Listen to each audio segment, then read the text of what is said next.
A veces, a veces, a veces nos levantamos y se pueden sentar y dejamos que cosas empiecen a interferir con nosotros. A veces dejamos que un poquito de agua, una lluvia, nos cambie el camino. A veces son otras cosas que nos jalan. Va a ir una preocupación, va a ir, tuviste un intercambio no agradable con alguien querido a ti por la mañana. Leíste algo, recibiste un email que te empezó a cambiar, te empezó a quitar un poco el ánimo, te empezó a quitar el desenfoque. A veces tenemos personas como nosotros, cristianos, que oramos, pero todos tenemos nuestras expectativas y a veces las expectativas se demoran. No se empiezan a cumplir en los tiempos nuestros y empezamos a veces a desanimarnos, a dudar. A veces son las cargas que llevamos que en vez de despojarnos de esas cargas, seguimos aumentando. A veces te pusiste bravo con alguien que no perdonaste, y esas cargas empiezan a pesar más y más. Yo no sé para quién es esto, pero si estoy hablando contigo, el mensaje de hoy es un mensaje de renovación, de cambio y de esperanza. A veces hiciste algo o dejaste algo hacer, dijiste o pensaste algo que tú sabías cuando estaba pasando que no eran en los perfectos caminos del Señor. Y todas esas cosas, tú no lo piensas porque no estás al tanto, no estás tomando una auditoría de cuántas veces pasa durante el día, pero se van acumulando. ¿O es que todos ustedes son perfectos? Yo te puedo decir que yo fallo todos los días y a menudo. Y si alguien tiene duda, solamente con preguntarle a mi mujer, ella te puede dar lujo de detalle. Es más, yo te diría que el tópico principal mío con mi Padre Celestial, no son mis necesidades, mis anhelos, mis metas, las cosas que yo quiero alcanzar. Son mis fallos, mis debilidades, mis defectos, mis caídas. Eso es lo que yo le voy a hablar siempre a mi papá. En las iglesias cristianas, y aquí también cuando nos reunimos los sábados, el énfasis de lo que hablamos, aunque últimamente estamos hablando de la identificación con Cristo Jesús, en verdad la raíz de todo es la fe de Dios, la ley de fe. Es lo que hablamos. De vez en cuando nos enfocamos un poquito y hablamos del pecado, y a veces un poco del arrepentimiento, pero no mucho. No es una crítica, sino simplemente que el énfasis nuestro es hablar de el presente futuro, del mañana, y lo que te lleva y te transporta allí, que es la fe activadora. Hablar de pecado no es una cosa light. Es bastante heavy y mal interpretado. Si tú en un foro social con amistades empiezas a hablar del pecado, del arrepentimiento, piensan que estás loco, que eres un extraterrestre, o como le pasa, yo estoy seguro que ustedes, esta foto es una foto online de Nueva York, pero yo estoy seguro que ustedes, los que han visitado Manhattan y han estado en Times Square, han visto un señor, un tipo, en algún momento que se para con un cartel que dice, arrepiéntese, Jesus is coming. ¿Eh? Y estoy seguro que hoy ustedes pensaron que esa persona estaba loca. Hasta lo ridiculizaron en ese momento, porque el concepto del perdón y el arrepentimiento hoy en día es que es algo de los tiempos pasados, de épocas antiguas, de los tiempos medios. Es más, yo esta semana, y te enseña como los tiempos en que estamos viviendo. Esto es primera página del Miami Herald, del Nuevo Herald, donde el artículo habla sobre unas conferencias anuales que hacen en California, en los centros de Silicon Valley, en los centros de lo que está moviendo este país, que en verdad es la tecnología hoy en día, más que la energía, más que el petróleo. Es Google, es Apple, es Amazon. ¿Y qué es lo que hoy en día está de moda en estos grupos, en estas compañías? Que lo hablo aquí, no voy a tomar mucho tiempo por todo lo que tienes que leerlo. Está online. Lo que está de moda no es jugar ping-pong o jugar billar o jugar canasta, es tirar las cartas. Eso es lo que está de moda en Apple. Eso es lo que está de moda en Google. Eso es lo que está de moda en los techies. Eso es lo que hoy en día la gente le encuentra. Y te voy a leer lo que dice, una parte solamente, donde dice una muchacha que está entrevistada, esto fue en la conferencia de Facebook, que dice, a mí misma, esto es una señora, me sorprende la cantidad de gente de mi agencia a la que le interesa el espiritismo y este tipo de cosas. Tenemos cristales en todas partes. Creo que el mundo de la tecnología es tan estresante, que uno necesita este tipo de liberación. Ese es el mundo en que estamos viviendo nosotros. Y hoy en día, si tú anuncias en una iglesia que el servicio de mañana es sobre el pecado y el arrepentimiento, se aparecen 4 gatos. Es un tema difícil de digerir. Porque yo no sé ustedes, cuando yo pienso en el arrepentimiento, yo pienso en castigo. Yo no pienso en cambio, yo pienso en castigo. ¿Cuántos de ustedes han tratado de operar un equipo electrónico sin leer el manual de operación? O van a IKEA y se compran un armario, se lo llevan a la casa y empiezan a hacer ensamblaje sin leer las instrucciones. ¿Qué pasa? No es buen resultado, El estudio y la preparación es vital para el correcto funcionamiento y ensamblaje de acuerdo al fabricante. La salvación y la vida eterna, el perdón de los pecados, todos sabemos aquí que han venido que es por gracia, que no es por obra, ¿verdad? Pero para recibir la gracia del Señor, el camino hacia la gracia del Señor, nos dice el fabricante en su palabra que hay 2 condiciones. Una es el arrepentimiento y el otro es la fe de Dios. Eso no lo digo yo, eso no lo dice la pastora, eso no lo dice el Papa Francisco, eso lo dijo Cristo Jesús. El arrepentimiento es el primer paso. Amén. Es el estudio, ese preparatorio de las bendiciones que ha de venir. Porque si tú no lees las instrucciones de IKEA, no hay bendiciones porque van a estar las cosas mal hechas y se cae el armario. Al final de todas las prédicas, yo siempre acostumbro a hacer un llamado a aquellas personas que no han recibido a Cristo Jesús como su Señor y su Salvador. Y cuando hago ese llamado, hago una breve oración en la cual digo, Padre Celestial, venimos ante tu presencia. ¿Cómo? Como pecador arrepentido. Mira, el arrepentimiento fue el primer mensaje y el mensaje más importante en el ministerio de Juan Bautista, cuando dijo, arrepentíos, porque el reino de los cielos está acercado. El primer mensaje de Cristo Jesús, el primero, en Capernaum, en casa de un publicano por el nombre de Levi, cuando estaba encarcelado Juan el Bautista, porque los fariseos lo estaban challenging, lo estaban retando. ¿Por qué tú estás andando con este gentío? ¿Por qué te estás reuniendo con esta gente que son tan bajas, que no son como tú? Y él se les mira y le dice, no he venido a los justos, sino a los pecadores al arrepentimiento. La primera petición de Jesús a nosotros no fue que fueras un diácono en la iglesia de Little Flower, ni un pastor en la iglesia Alfa Omega, o un obrero. No. Fue simplemente un mensaje. Cambia de mente.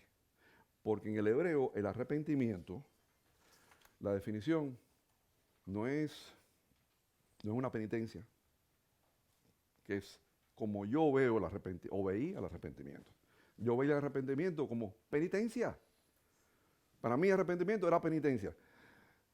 En el hebreo, arrepentimiento es un cambio de pensar. Es un cambio. Cuando esto dice aquí, no está hablando de penitencia, está hablando de cambio. Y Cristo Jesús, en una forma muy vívida, muy sucinta, le explicó a los fariseos y los escribas con una parábola. Él siempre usaba parábolas para explicar y sus enseñanzas. Y él usa la parábola de la oveja perdida, que dice, y así habrá más gozo en el cielo por un pecador que se arrepiente que por 99 justos que no necesitan arrepentimiento. Las instrucciones de Jesús a los discípulos, después de haber resucitado, después de aparecérsele a las mujeres, después de aparecérsele a Pedro en Galilea, después de aparecérselo a los 12 en el camino a Emaús, se le aparece a los discípulos en Jerusalén y su primer mensaje, después de haber resucitado, es el siguiente: así está escrito, y así fue necesario que el Cristo padeciese y resucitara de los muertos al tercer día. Y aquí viene la clave: y que se predicase en su nombre el arrepentimiento y el perdón de los pecados en todas las naciones, comenzando en Jerusalén. ¿Cuántos dicen amén? Amén. Y el primer mensaje del Espíritu Santo, a través del apóstol Pedro, que fue el día de Pentecostés, que es el día que comienza nuestra iglesia cristiana. Ese fue el día que comienza nuestra iglesia. El mensaje del apóstol Pedro, que es el Espíritu Santo, hablando en ese momento, es: arrepentíos y bautizase cada uno de vosotros en el nombre de Cristo Jesús para el perdón de los pecados y recibiréis el don del Espíritu Santo. Así que, ¿aquí alguien tiene alguna duda, después que he hecho este pequeño recuento, de cuál fue lo principal para Juan el Bautista? ¿Cuál fue el primer mensaje de Cristo Jesús en Capernaum? ¿Cuál fue el primer mensaje de Cristo Jesús después de haber resucitado? ¿Y cuál fue el primer mensaje del Espíritu Santo?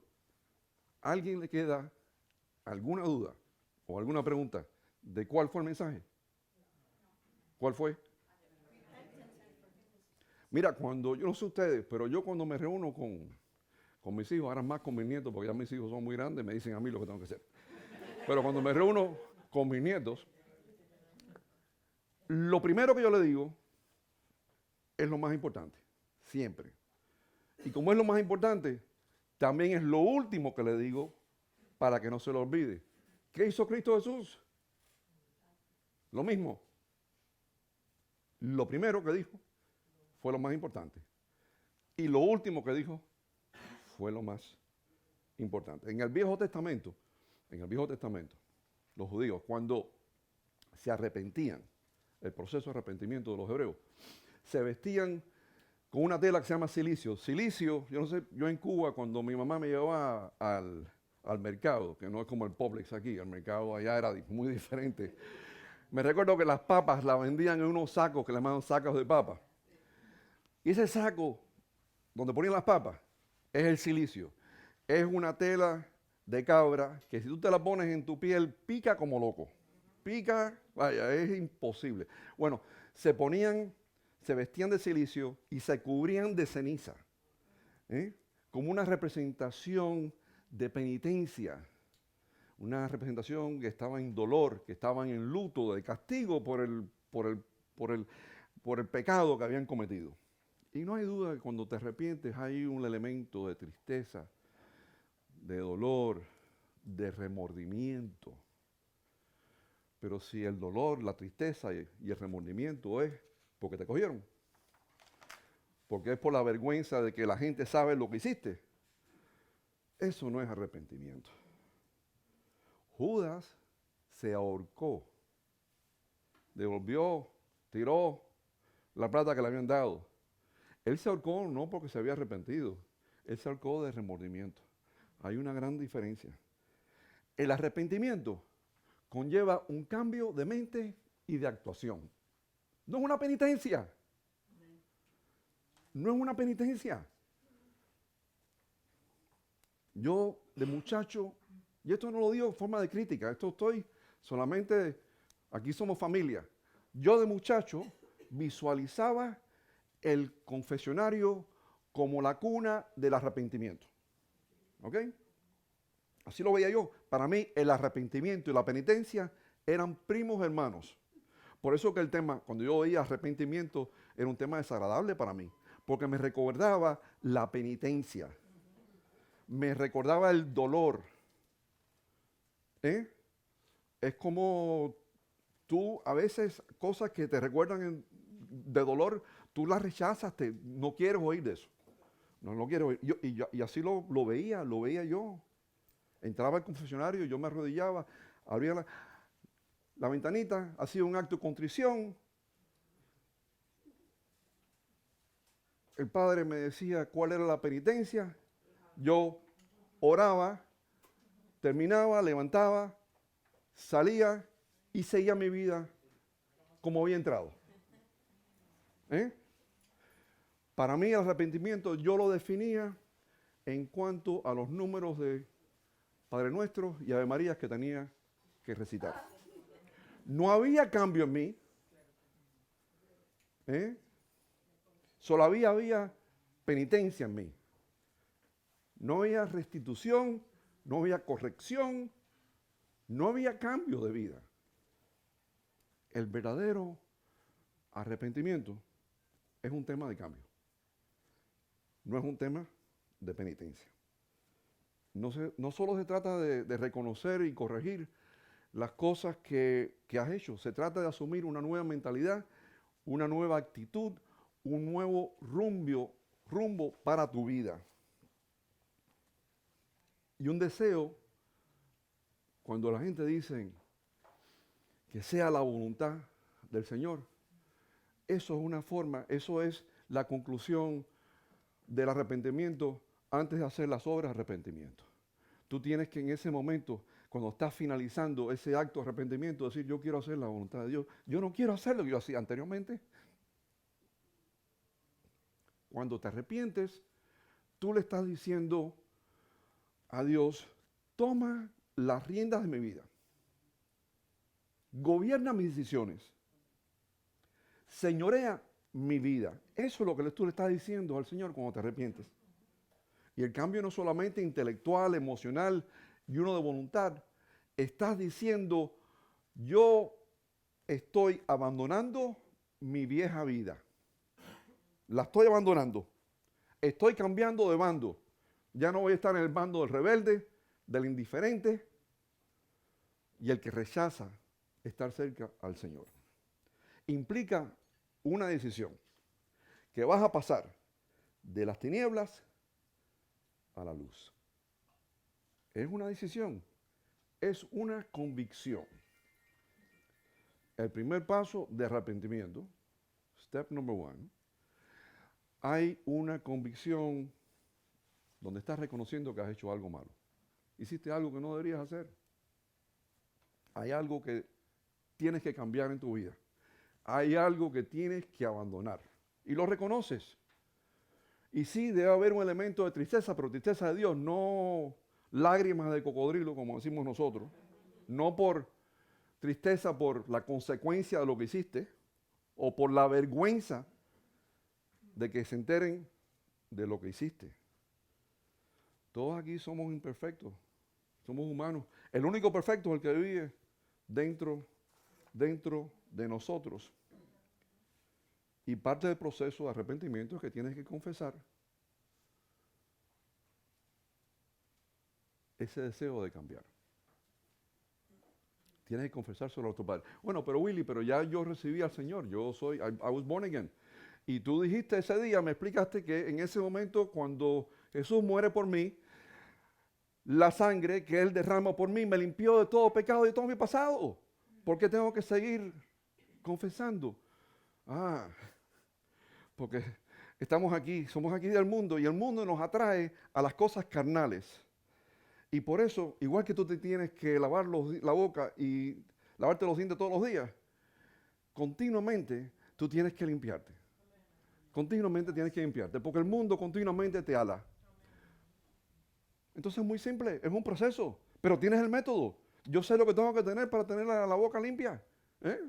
Yo lo sé, tengo que hacerlo. No hay ningún problema, pero hay que hacerlo. Y la palabra te dice lo que tienes que hacer.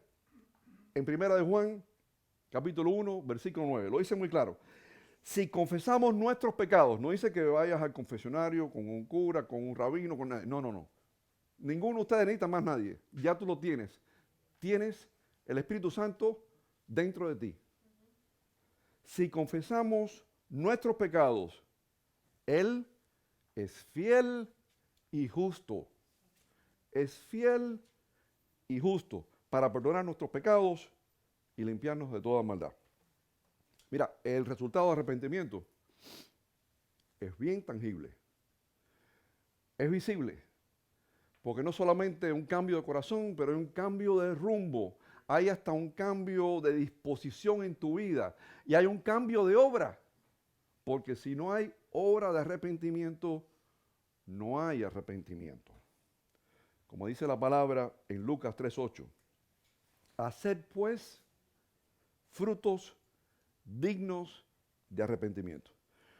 El arrepentimiento no es un preámbulo como yo pensaba, a la penitencia.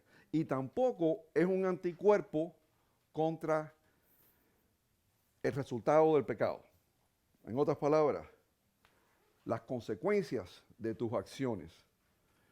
El arrepentimiento no hace nada sobre eso. Vamos a estar claros.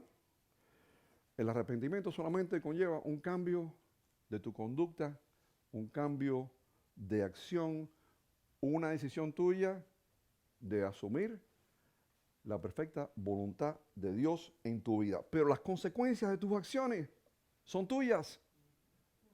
Son tuyas. There's no easy fix for that. No se borran, desafortunadamente. No se borran. Él te las perdona y no las recuerda. Pero tus acciones aquí en la tierra, las consecuencias, you own them. They're yours. Lo único es que el arrepentimiento te ayuda a evitar que las repitas. Pero el arrepentimiento no elimina las consecuencias de esas acciones. El arrepentimiento solamente te regala a ti el perdón. Pero lo que tú siembras, tú cosecharás. Dios perdonó a David. Pero aunque David vivía en paz con Dios, David se llevó todas las consecuencias de su pecado. Tuvo que pagar por todo. Cuando Pedro exhorta a la gente el día de Pentecostés, Pedro les exhorta a que cambien del rechazo de Jesús, que lo rechazaban como el Mesías, a la fe de Jesús como Mesías, el Señor y el Salvador. Así que la exhortación de él de arrepentimiento era de que cambiaran su mente de cómo ellos pensaban. El arrepentimiento no es una obra de salvación. La salvación ya sabemos todos que es por gracia. Pero el arrepentimiento, como dije, es como el estudio y la preparación esa leyendo las instrucciones de IKEA. Es esencial para las bendiciones que van a venir. En sí, el arrepentimiento es un don de Dios. Y lo dice la palabra, no es que lo diga yo. La palabra dice que el arrepentimiento es un don que te da el Señor. Y lo dice en Hechos 11:18. Dice la palabra, de manera de que también a los gentiles. ¿Quiénes son los gentiles? Nosotros. Bueno, éramos, pero se está refiriendo a nosotros, al pueblo. Que a los gentiles ha dado Dios arrepentimiento para vida. Es imposible tener fe en Cristo Jesús, de tener fe en Él como el Mesías y como tu Salvador, sin tú haber cambiado tu mente de quién es Él y lo que Él ha hecho en tu vida. En otras palabras, es imposible llegar a decir yo tengo fe en Dios si tú no has primeramente cambiado cómo tú ves a Cristo Jesús como tu Salvador, el Mesías y el que te limpió de todo pecado y te ha dado una vida eterna. Así que el arrepentimiento no solamente es ese remordimiento y la tristeza por algo que tú has hecho, pero un genuino deseo de cambiar la manera en que tú vives, en que tú actúas y de tú decidir de seguir la perfecta voluntad del Señor. Y el arrepentimiento es duradero. No es una cosa, no es un alif que te tomas para que se te quite algo por 24 horas. No. Esto no es una cosa temporera. Si es temporera, no estás hablando de arrepentimiento, estás hablando de otra cosa. Mira, mucha gente van a la iglesia, o vaya hasta vienen aquí, y en una prédica se emocionan, la emoción de lo que está pasando, les ha tocado, se ponen muy tristes, o remordimientos, hasta lloran, y después de un par de horas, se le pasa todo y sigue igual. Eso no es arrepentimiento. Arrepentimiento. Yo te digo esto para que ustedes mismos puedan definir si hay arrepentimiento o no.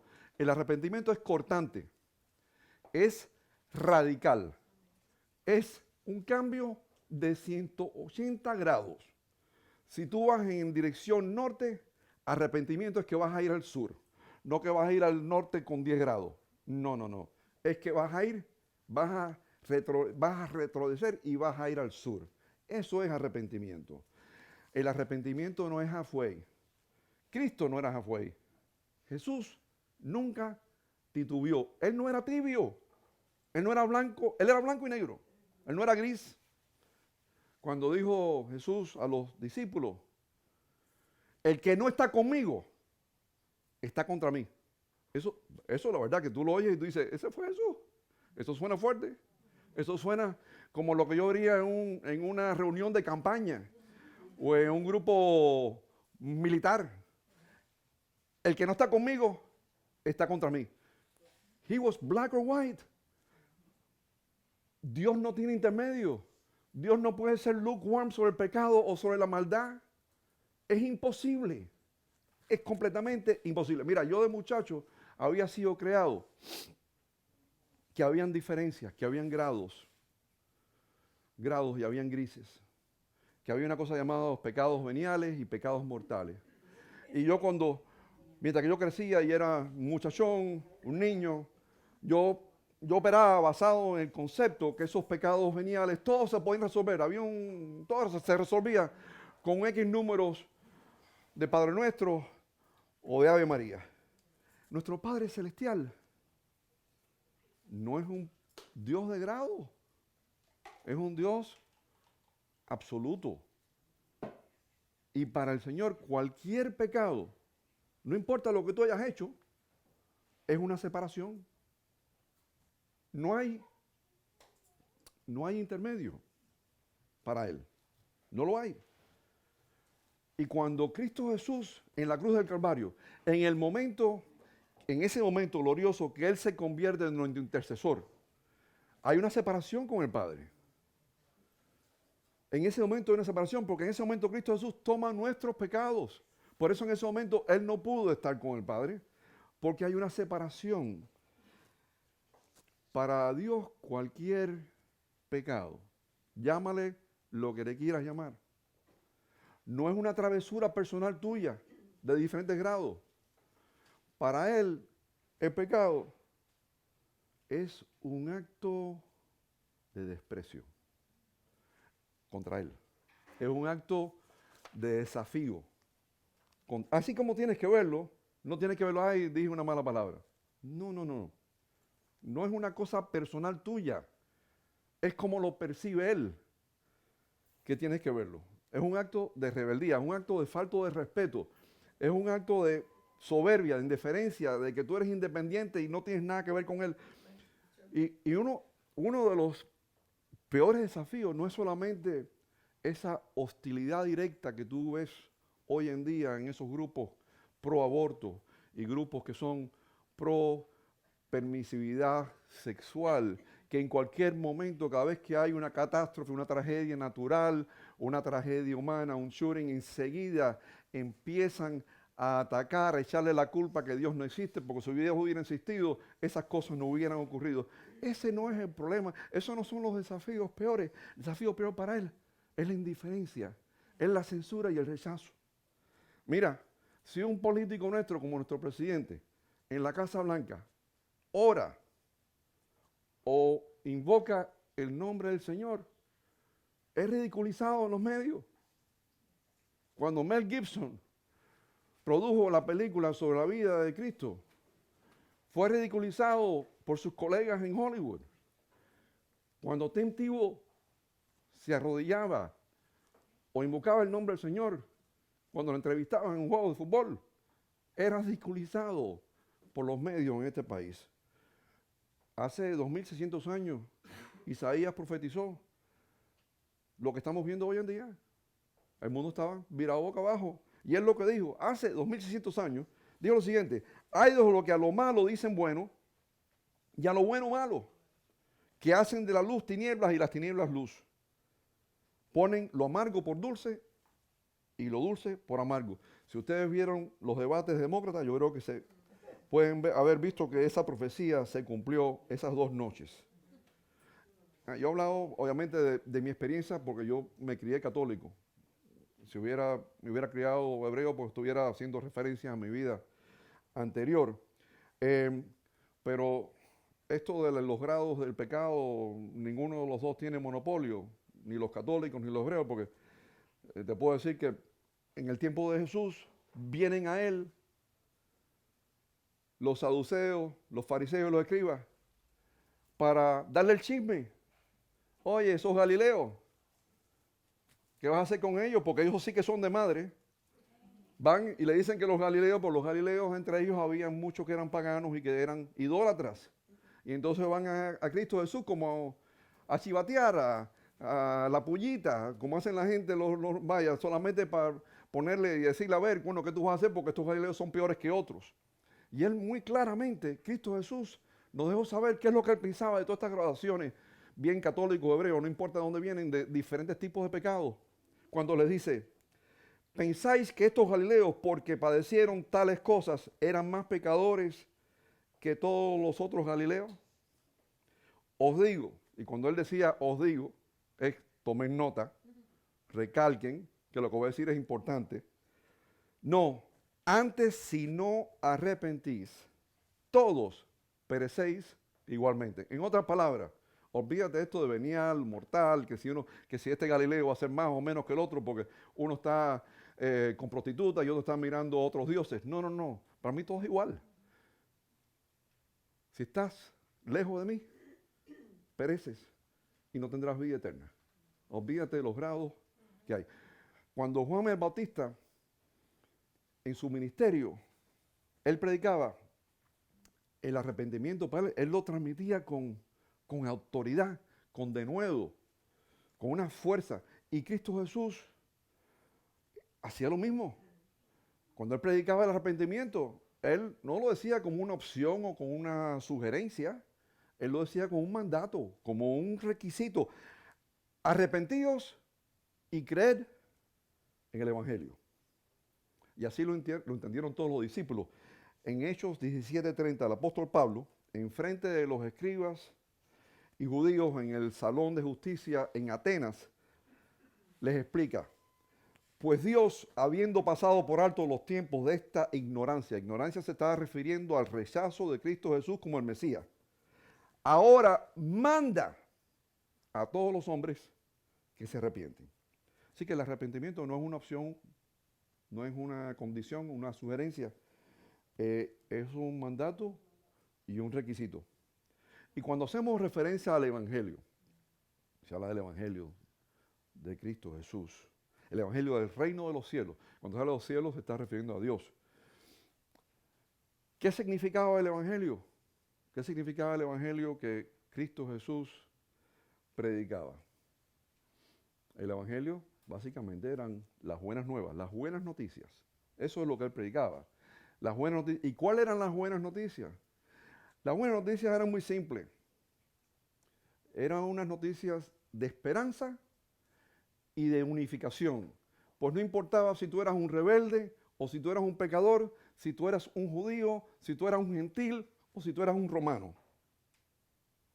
Todos tenían la habilidad de formar parte del reino de Dios. Todos. Esas eran las buenas noticias.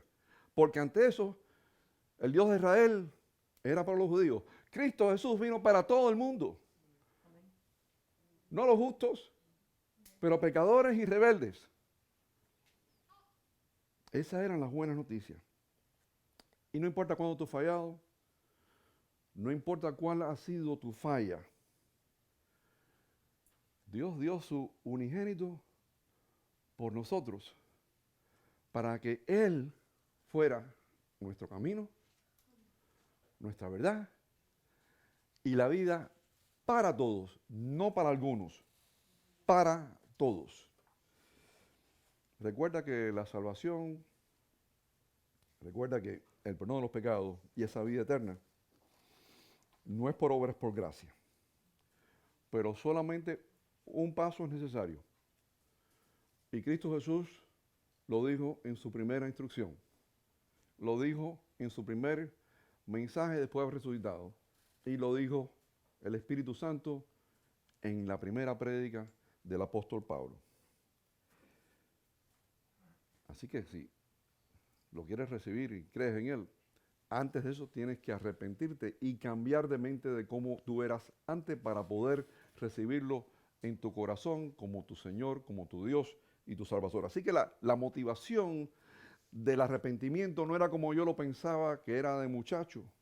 Mi abuela Matilde me decía, Willy, pórtate bien porque Dios te va a castigar. Eso me lo decía mi abuelita cada vez que iba a Toledo. Pórtate bien que te castiga Dios. La motivación, y eso me lo siente muchachos, así que eso me lo iba inculcando en mi cabeza. Yo iba siempre, la arrepentimiento, penitencia, Dios me castiga.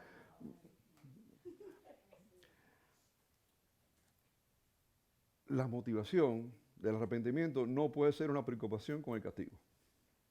La motivación del arrepentimiento es el amor de Dios. El yo y el ego es un peso que te bloquea, te resiste poder arrepentirte. Es difícil. Cuando tú piensas que tú estás correcto y que te la sabes toda y que te mereces todo, hasta lo que no era tuyo, es muy difícil que tú te arrepientas de nada. Y por eso el Señor sabiamente detesta al soberbio, detesta al arrogante, detesta al ingreído, detesta al arrogante. ¿Por qué? Porque el omnisciente sabe que esas cualidades bloquean lo que es necesario para recibirlo a Él, que es el arrepentimiento.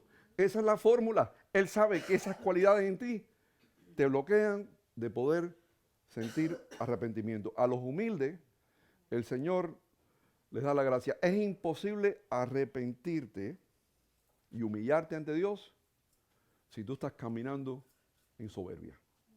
Es imposible. Porque tú te crees que tú eres el jefe de los caballitos. El soberbio no escucha. Piensa en alguien que sea soberbio, te puedo enseñar una persona que no escucha. Su única brújula y su único compás es la de él. Y escucha menos a Dios, porque no lo ve. Se pasa el tiempo tirándose selfies. Aquí a veces cuando hablamos, algunos de ustedes usan la palabra rezar, otros usan la palabra orar. Vamos a hablar de la diferencia. Hay una diferencia. El rezar simplemente es leer una lectura, bien bíblica o no, o recitar algo que tú has memorizado, bien bíblico o no. La oración no tiene que ver con leer y no tiene que ver con recitar. La oración es una conversación tuya con el Señor, con tu Espíritu Santo que vive en ti. Es una conversación. ¿Y cómo es que te habla? ¿Cómo es que te habla a ti el Señor? A través de su palabra. A través de su palabra. La revelación de cuando tú lees su palabra es a través de la meditación. Pero a través de su palabra. Y ahí está la conversación tuya con Él. Esa es la oración. Y cuando tú te miras en el espejo y tú hablas con tu papá celestial, Él te da esa ayudita, te da ese don de arrepentimiento que habla la palabra. Tú inicias un proceso de arrepentimiento con la palabra de Dios. Como tú haces con tu padre o tu mamá, tú vas, tienes un problema, tú lo primero que vas y hablas con ellos. Hablas con ellos.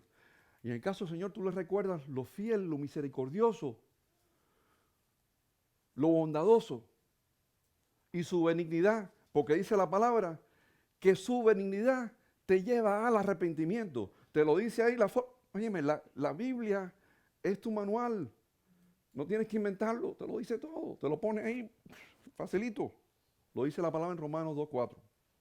Segundo, tienes que reconocer lo que has hecho. No puedes tapar el sol con un dedo. Tienes que reconocer tu caída. There's nothing wrong with that. Y sométete a que el Espíritu Santo te guíe a su perfecta voluntad. Y número 4, tienes que hacer obra de arrepentimiento, que no es penitencia, no son 5 Padres Nuestros y 3 Ave María, eso no resuelve nada. Es obra de restitución. Obra, tiene que haber fruto de arrepentimiento. Tiene que haberlo. Yo ayer, con un empleado mío, no tenía ni esto, iba a decir esto, cometió un gran error en algo que no debía haber hecho. Y en este caso, él le había mandado un text message a 4 personas, incluyendo una que era un cliente.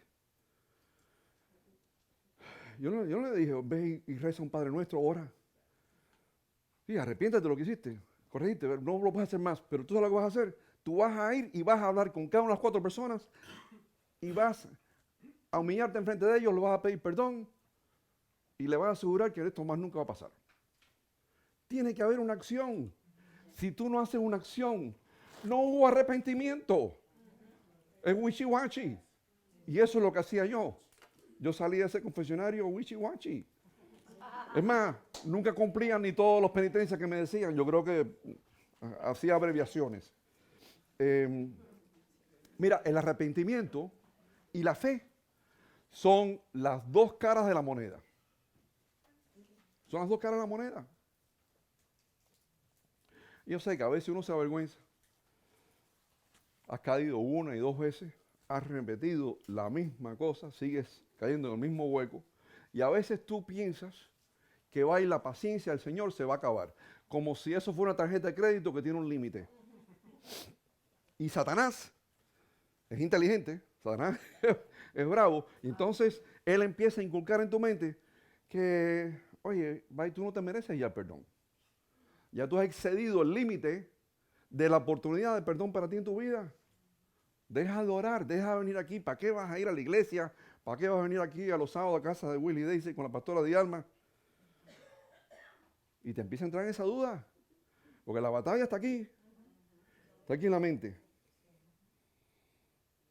Eso es como decir, estoy demasiado enfermo para ir al médico. O no voy a atender la cama porque de todas maneras se va a desatender por la noche. ¿Para qué la voy a atender? Mira, yo a veces, y Daisy yo no sé, Daisy siempre me descubre. Pero yo antes de ir al dentista, empiezo un método riguroso de limpieza. Empiezo flossing right and left, empiezo con Listerine por la mañana, por la tarde, por la pena de llegar a la consulta con los dientes de la encía no en perfectas condiciones. Yo no sé, vaya alguno de ustedes, cuando se extravían o algo pasa, que ustedes saben que no está bien, por pena con el Señor, va y dejan de ir a la iglesia. Les da pena. Se sienten que no son limpios suficientes para estar, que no son dignos de estar en la presencia del Señor. Tú no puedes hacer nada por tu pasado. El pasado es el pasado.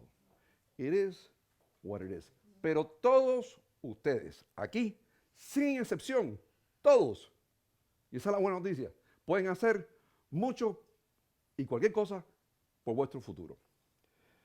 Y como el cuento y la parábola de la oveja perdida, una higiene espiritual no es necesaria para estar frente de la presencia del Señor. Un pecador humillado vale más que 99 justos. Y esto me trae a la última enseñanza, que para mí es la más linda y la más impactante del Nuevo Testamento, que es la parábola, obviamente tratando el tema de arrepentimiento, que es la parábola del hijo pródigo, que se encuentra en el libro de Lucas, capítulo 15, versículos 11 al 24. Al recibir su herencia, el hijo pródigo, a recibir su herencia, mientras que su padre vivía. Eso era el desafío, el desprecio más grande que un hijo le puede hacer al padre. Eso es como decir que tú le digas a tu papá, para mí tú estás muerto.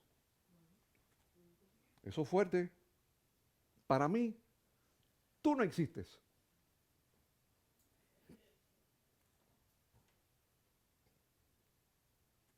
Para mí tú no vales nada. ¿Tú has pensado cuántas veces tú sin querer, no intencionalmente, has actuado de alguna manera con tu Padre Celestial en que tú has dicho, has hecho algo que lo que le estás transmitiendo a Él es el mismo mensaje? Que tú para mí no existes, que tú para mí no vales nada, que para mí es como si no existieras. Ese fue el mensaje que el hijo pródigo le transmitió al padre en el momento que se va de su casa con su herencia, que el padre se la da. Él recibe su herencia y se va de la casa. ¿Todos me siguen con la historia? Y no es tan diferente como hay otra historia en la Biblia, esta en el Viejo Testamento, que es la historia de Saúl. ¿Algunos de ustedes reconocen la historia de Saúl? Su papá Isaac. En el Viejo Testamento, Esaú vende su primogenitura. En otras palabras, su herencia como primer hijo. Porque en el Viejo Testamento, en las familias hebreas, el primer hijo era mucho más, believe it or not, era mucho más, no en las familias latinas y hispanas, ¿no? Pero en las familias hebreas, el primer hijo, particularmente el hijo, era el más importante. Era tan importante que se llevaba de un 60 a un 70 de toda la herencia de la familia. Óyeme, that's a lot. Porque en esas familias había muchos hijos. A veces, la tribu de Jacob habían 12. Hay muchos hijos. Imagínate que uno se lleve el 60. Eso es grande. ¿Y qué es lo que hace Saúl? Le vende su herencia a su hermano Jacob por un plato de lentejas. Lo que le estaba diciendo al padre, la herencia tuya es worthless. Es worth un plato de lentejas. Volvemos al hijo pródigo. Cuando el hijo acabó con todo el dinero, despilfarró entre prostitutas, drogas, parrandas, acabó el muchacho y acabó sin un centavo. Se lo gastó todo. Y terminó trabajando, cuidando cerdos. Y llegó a un punto que estaba tan mal que hasta él llegó a envidiar, imagínate esto, envidiar a los puerquitos, porque ellos comían mejor que él. El inicio del proceso de arrepentimiento del hijo pródigo es cuando él reconoce su condición tétrica, porque era tétrica. ¿Tú te imaginas estar viviendo entre los puercos? ¿Qué cosa puede ser más asquerosa? Yo no sé si ustedes han estado alguna vez en una finca. Mi abuelo en Toledo y mi tía Panchita tenían puerquitos. Y eso era la parte más asquerosa de la finca. Así que, tétrico de verdad. Ninguno de ustedes ha vivido nunca, ni yo tampoco, nunca viviremos, declaro, nunca con puercos. Pero así vivía este muchacho en la parábola. Y se empieza a comparar con los trabajadores de su padre que disfrutaban de más pan mientras que él estaba pasando hambre. Segunda cosa que hace el hijo pródigo, él reconoce su pecado. Primero reconoció su situación, segundo reconoció su pecado. Su pecado que había pecado contra su papá y había pecado de acuerdo con la ley abrahámica, había pecado contra Dios. Número 3, ¿qué hace él? Él decide pedirle perdón a su papá y devolver para pedirle, no mandarle un email, no un text message, no mandó un courier, a ir personalmente a pedirle perdón. ¿Y qué más? A humillarse ante su padre. En humildad. No en decir, papá, me equivoqué, porque la verdad es que tú no me diste una oportunidad. No, porque a veces hay una gente te piden perdón acusando y defendiéndose y explicándose. Mucha gente hoy en día cuando piden perdón se están defendiendo, se están justificando en el perdón. Él no se estaba justificando en el perdón. Él se humilló con su papá y le dijo, yo no soy digno de que sea tu hijo. Tómame como uno de tus trabajadores. Así que número 1, él reconoció su situación tétrica. Número 2, decidió de pedirle perdón a su padre. Número 3, con una convicción de humillamiento en su corazón. Cuando él va acercándose a su papá, a la casa de su padre,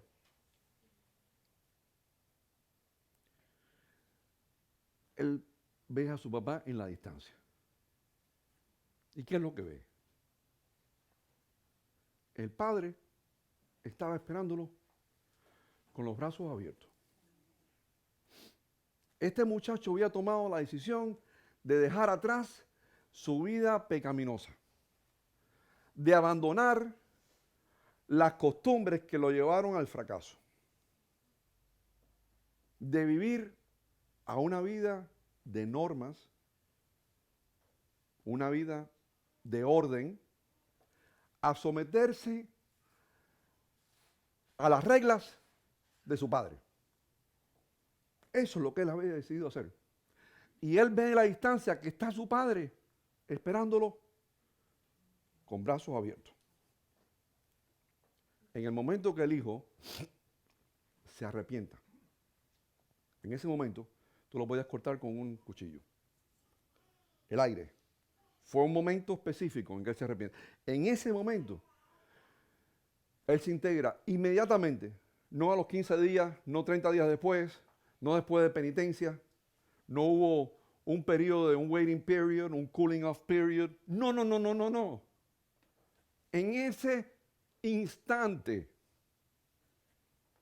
no hubo penitencia de tanto de María. En ese instante, él se convierte en la familia del Padre. Pero no solamente se convierte en la familia del Padre, porque para su sorpresa, ese recibimiento fue especial.